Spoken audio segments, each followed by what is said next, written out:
My husband claimed he'd been reborn, warning that in his past life my long-lost parents stole my $10 million lottery win, ruined us, and had us killed. He insisted I transfer everything to his name and divorce him to stay safe. Trusting him, I gave up all we owned. The day the divorce was final, he blocked our door, smirking. Reborn? Parent? Did you really believe that? I've been cheating for years. Lena is pregnant, and I'm marrying her. Then our 8-year-old son Leo shoved a paternity test at me. My real mom is your boss. You're just a fool. They laughed as if I were a clown. I swallowed my words. So, the rebirth was a lie. But the lottery win and finding my birth parent? That's real. And that boss he's marrying? She embezzled millions, was fired, and is now scrambling to repay it all. If you get it, then get lost, Liam said, kicking a duffel bag of my belongings onto the lawn as if it were trash. Lena will be here any minute, and the sight of you will just ruin her mood. I'm so sick of you, he seethed, his face twisted with a resentment I'd never seen before. Always that same dead look on your face. It makes me want to puke. And in bed? A total corpse. No passion. Nothing. He wasn't finished. And you, an orphan with no family to speak of, trying to teach me about social etiquette? That's hilarious. While my parents were teaching me how the world works, you were still begging for scraps in an orphanage. His words were venomous, fueled by a rage I couldn't comprehend. But all I felt was a hollow, bitter amusement. When we got married, he swore he'd cherish me forever. After a traumatic birth left me with physical and emotional scars, making intimacy difficult, he'd said he understood, that he could handle it. The social etiquette he was so incensed about? It was me, gently suggesting he attend a company party to be more of a team player. I couldn't fathom how these small, forgotten moments had curdled into such a deep-seated hatred. Seeing my silence, my son Leo must have thought I was planning to stay. He exploded. Are you just waiting here to cause trouble for my mom? He shrieked. The house, the car, it's all ours now. It has nothing to do with you. He glared at me, his small face a mask of contempt. If it wasn't for the money you make, I would have been disgusted to even call you mom.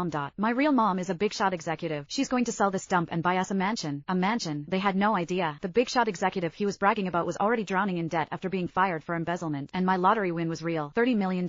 If things had been different, Leo would have been the heir to a fortune, but it seemed fate had other plans for him. I looked at the father and son, a derisive smile touching my lips. What you've done is called fraud. I'll be suing. Expect to be served. Liam's face darkened. You transferred everything willingly. The bank tellers, the notaries, they can all testify to that. He took a step closer, his voice dropping to a menacing whisper. Don't be pathetic, Stella. You have no family, no one to back you up. You should be more concerned with where you're going to sleep tonight. Just then, a woman rushed up, throwing her arms around Liam in a triumphant embrace. Liam, you really did it? You divorced that bitch? She squealed. The house, the car, the savings, it's all in your name, right? It was Lena, my best friend, my boss. We'd been roommates in college. She came from a poor, rural family, and we'd worked countless part-time jobs together, forging a bond one thought was unbreakable. I helped her get a job at my company, and within a year, she'd climbed the ladder and become my direct superior. She was a frequent guest in our home, always helping with Leo. I was so grateful to her. I never imagined the three of them were playing me for a fool, right under my nose. Even worse, I now suspected they'd swapped the embryos during my IVF treatment, letting her become a mother without any of the pain. Seeing my things scattered across the lawn, Lena dropped all pretense. She draped herself over Liam, her voice dripping with mock sympathy. Stella, thank you so much for taking care of my husband and my son all these years. It must have been so much work for you. Before I could react, Liam spoke, his voice cold and sharp. Why thank her? If it weren't for me and Leo, she'd have spent her whole life never knowing what a real family feels like. He pulled Lena closer, stroking her hair.